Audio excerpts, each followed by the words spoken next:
ఇప్పుడు మనము ఈ వీడియోలో వ్యాకరణం విభాగంలో భాగంగా సందులు అనేటువంటి అంశాన్ని మనము నేర్చుకుంటాం. ఓకే, సంధి అని అంటే కలయిక అని అర్థం. సంధి అంటే కలయిక. ఇప్పుడు రెండు రాజ్యాల మధ్యలో సంధి జరుగుతుంది అని అంటాం. ఏ అనేటువంటి రాజ్యం ఒకటి, బి అనేటువంటి రాజ్యం. ఏ అనేటువంటి రాజ్యము, బి అనేటువంటి రాజ్యము, ఈ రెండు రాజ్యాల మధ్యలో సంధి జరుగుతుంది. సంధి జరుగుతున్నది అని అంటే, సంధి జరిగింది అని అంటే ఆ రెండు రాజ్యాలు కలుస్తున్నాయని అన్నమాట.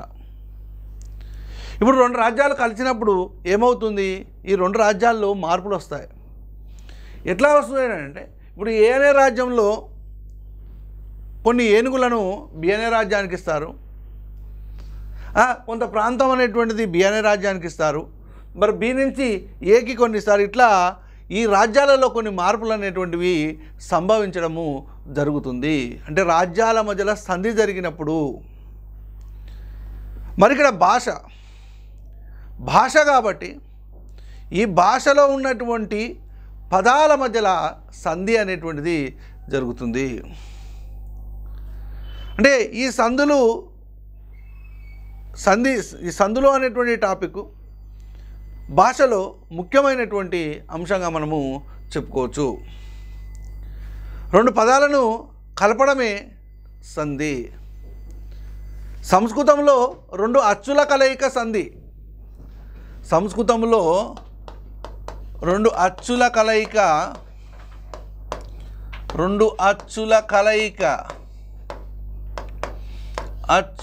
కలయిక సంధి. ఏ భాషలో? సంస్కృత భాషలో. అదే తెలుగులో అయితే రెండు పదముల యొక్క కలయిక.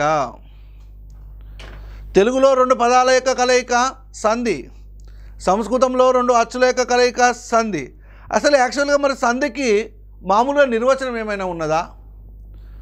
పరవస్తు చిన్నయ్య సూరి గారు ఇచ్చినటువంటి నిర్వచనం ఏంటిది అనేది చూద్దాం. మొట్టమొదటగా పరవస్తు చిన్నయ్య సూరి గారు ఇచ్చినటువంటి నిర్వచనం: పూర్వ పరస్వరములకు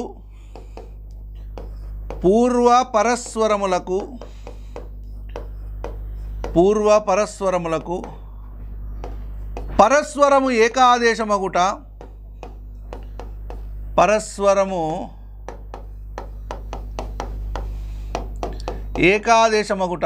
సంధి అనబడు.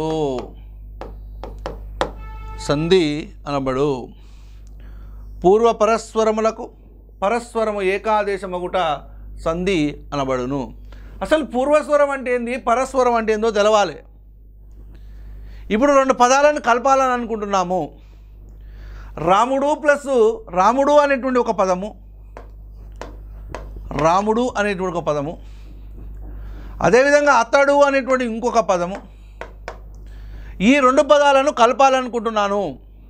ఈ రెండు పదాలను సంధి చేద్దామని అనుకుంటున్నాను. సంధి అంటే కలపడం ఒకటే గుర్తుపెట్టుకోండి, సంధి అంటే విడగొట్టడం కాదు. ఈ రెండు పదాలను కలపాలనుకుంటున్నాను. రాముడు అనేటువంటి పదము, అతడు అనేటువంటి పదాన్ని కలపాలనుకుంటున్నాను. ఇప్పుడు రాముడు ప్లస్ అతడు ఏమవుతుంది? రాముడు ప్లస్ అతడు రాముడతడు అవుతుంది. రాముడతడు. ఇప్పుడు ఈ సంధి చేసినప్పుడు ఈ రెండు పదాలలో ఉన్నటువంటి ఈ మొదటి పదాన్ని ఏమంటామనంటే పూర్వపదము అని అంటాం. మొదటి పదాన్ని పూర్వపదం అని అంటాం. రెండవ పదాన్ని ఏమంటామనంటే పరపదము అని అంటాం. రెండవ పదాన్ని ఉత్తర పదం అనము. సమాసాలలోనేమో రెండవ పదాన్ని ఉత్తర పదం అని అంటాము. సందులలో మాత్రము రెండవ పదానికి పరపదం అని పేరు. ఇప్పుడు పూర్వపదం ఉంది కదా, ఈ పూర్వపదములో ఉన్నటువంటి చివరి అచ్చు, ఈ డు అనేటువంటి హల్లు ఉంది. ఈ హల్లులో ఉన్నటువంటి అచ్చు ఏంటిది? చివరి అచ్చు ఊ.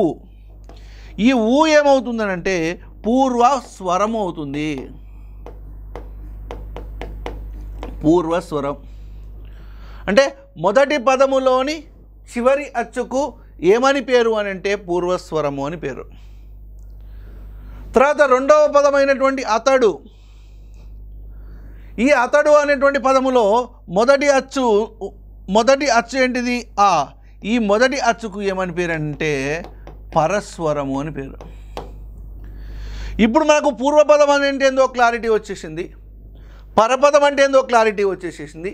అదేవిధంగా పూర్వస్వరం గురించి తెలిసిపోయింది, పరస్వరం గురించి కూడా తెలిసిపోయింది. పూర్వపదములోని చివరి అచ్చును పూర్వస్వరం అని అంటారు. పరపదములోని మొదటి అచ్చును పరస్వరం అని అంటారు. ఇప్పుడు చిన్నయ్య సూరి గారు, పరవస్తు చిన్నయ్య సూరి గారు ఇచ్చినటువంటి నిర్వచనం, పరవస్తు చిన్నయ్య సూరి. అసలు ఈ పరవస్తు చిన్నయ్య సూరి అనేటువంటి ఆయన అసలు పేరు చిన్నయ్య. ఈ సూరి అనేటువంటిది బిరుదు. ఆర్బాత్ నాట్ అనేటువంటి ఆయన ఈస్ట్ ఇండియా కంపెనీకి చెందినటువంటి ఆర్బాత్ నాట్ అనేటువంటి ఆయన ఏం చేసిండని అంటే ఈ సూరి అనేటువంటి ఒక బిరుదును చిన్నయ్యకి ఇవ్వడము జరిగింది. తమిళనాడు ప్రాంతానికి చెందినటువంటి వ్యక్తి, తెలుగు పండితుడు. పరవస్తు చిన్నయ్య సూరి గారు 1858 సంవత్సరంలో తెలుగు జాతికి అంటే తెలుగు భాషకు మణిభూషణం అనదగినటువంటి వ్యాకరణ గ్రంథాన్ని అందించడం జరిగింది. అదే బాల వ్యాకరణం.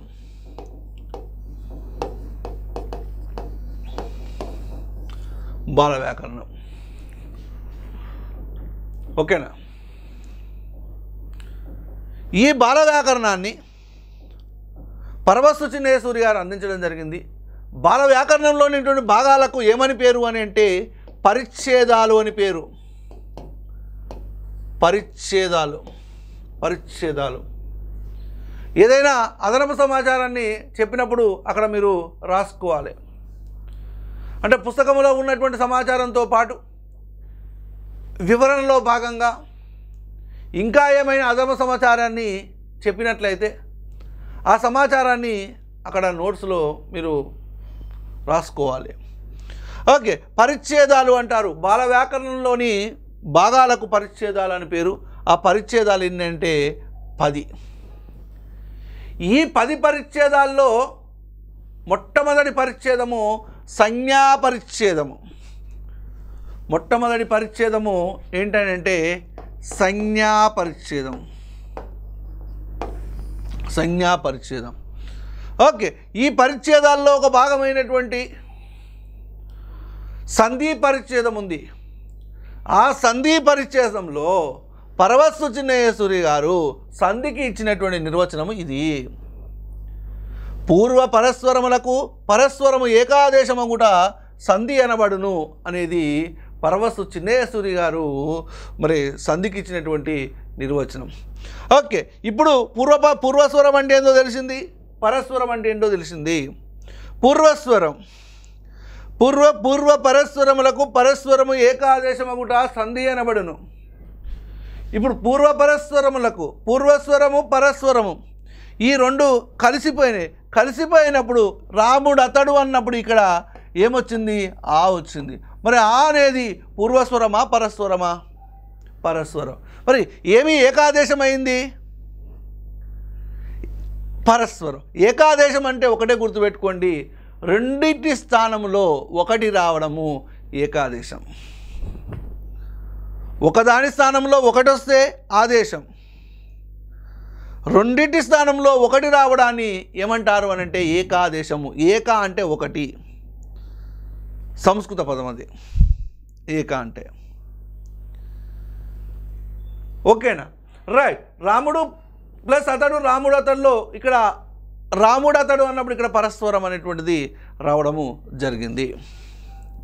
ఇది పరవస్తు చిన్నయ్య సూరి ఇచ్చినటువంటి నిర్వచనం. మామూలుగా మనము ఒక నిర్వచనం చెప్పుకుందాం. మొదటి పదములోని చివరి అచ్చు పోయి రెండవ పదములోని మొదటి అచ్చు యందు నిలుచుటను సంధి అంటారు. మొదటి పదములోని చివరి అచ్చు పోయి, ఇక్కడ ఉన్నటువంటి చివరి అచ్చు పోయి రెండవ పదములోని మొదటి అచ్చు యందు నిలుచుటను, ఆ రెండు కలవడాన్ని ఏమంటారనంటే సంధి అంటారని మన వ్యవహారిక భాషలో, మనం మాట్లాడుకునేటువంటి భాషలో మనం నిర్వచనం చెప్పుకోవచ్చు. దాన్ని పరవస్తు చిన్నేశ్వరి గారు ఇట్లా స్వరములు అని చెప్పడం జరిగింది. మరి ఇట్లాంటి సందులు ఎన్ని రకాలు అని చూసినట్లయితే 2 రకాలు. అంటే ఒకటి సంస్కృత సందులు,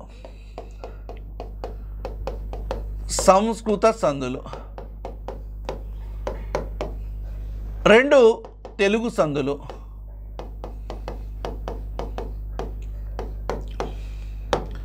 ఒకటి సంస్కృత సందులు, 2 తెలుగు సందులు. అంటే సంస్కృత భాషకు సంబంధించినటువంటి సందులు, సంస్కృత పదాలతో కూడుకున్నటువంటి సందులు. సార్ తెలుగు భాషలో అక్షరాలు ఎన్ని? 56. ఈ 56 అక్షరాలలో 36 మాత్రమే అచ్చ తెలుగు అక్షరాలు, 19 అక్షరాలు సంస్కృతం నుంచి తెలుగు వర్ణమాలలోకి వచ్చి చేరినటువంటి అక్షరాలు. దాంతోపాటు బండీరా అనేటువంటిది, రవతి అనేటువంటిది కూడా చేర్చడంతో 56 అక్షరాలైనాయి. అంటే ఈ 56 అక్షరాలలో మన అచ్చ తెలుగు అక్షరాలైనటువంటి 36 అక్షరాలతో పాటు 19 అక్షరాలు రు, లుల్లు, ఖ, చ, త, ఖ, ఛ, ఠ, త, ఫ, ఘ, ఝ, ఢ, ధ, భ, ఇన్యా, ఇని, షే, ష, విసర్గ. ఇది అంటే ఈ 19 అక్షరాలు మన తెలుగు వర్ణమాలలో చేరినవి. మరి ఆ అక్షరాలతో కూడుకున్నటువంటి పదాలన్నీ సంస్కృత పదాలుగానే పరిగణిస్తారు. ఈ సంస్కృత పదాలతోటి చేసేటువంటి సందులే ఏమవుతుందంటే సంస్కృత సందులు, అంటే సంస్కృతం నుంచి వచ్చినటువంటి సందులు. మరి తెలుగు భాషకు కూడా కొన్ని సందులు ఉంటాయి కదా, అవి తెలుగు సందులు. మరి సంస్కృత సందులలో ఏముంటాయి సార్ అని అంటే సవర్ణ దీర్ఘ సంధి. ఇంకా సంధి అనగానే ప్రతి ఒక్కటి చెప్పేది సవర్ణ దీర్ఘ సంధే. సవర్ణ దీర్ఘ సంధి, గుణసంధి, యనాదేశ సంధి, వృద్ధి సంధి, అనునాసిక సంధి, జత్వ సంధి, చుత్వ సంధి, విసర్గ సంధి. ఒక 8 రకాల సంధులను మనము సంస్కృత సంధుల్లో భాగంగా తెలుసుకుంటాము. తర్వాత తెలుగు సంధుల్లో భాగంగా ఉత్వ సంధి, ఇత్వ సంధి, అత్వ సంధి, ఎడాగమ సంధి, అమ్రేడిత సంధి, ద్రుక్తటకార సంధి, రుగాగమ సంధి, టుగాగమ సంధి, దుగాగమ సంధి, లులానా సంధి, ప్రతాది సంధి అనేటువంటివి మనము తెలుగు సంధుల్లో భాగంగా నేర్చుకుంటాం. ఓకేనా? రైట్. ఇప్పుడు మనము సంస్కృత సంధులు చూద్దాం.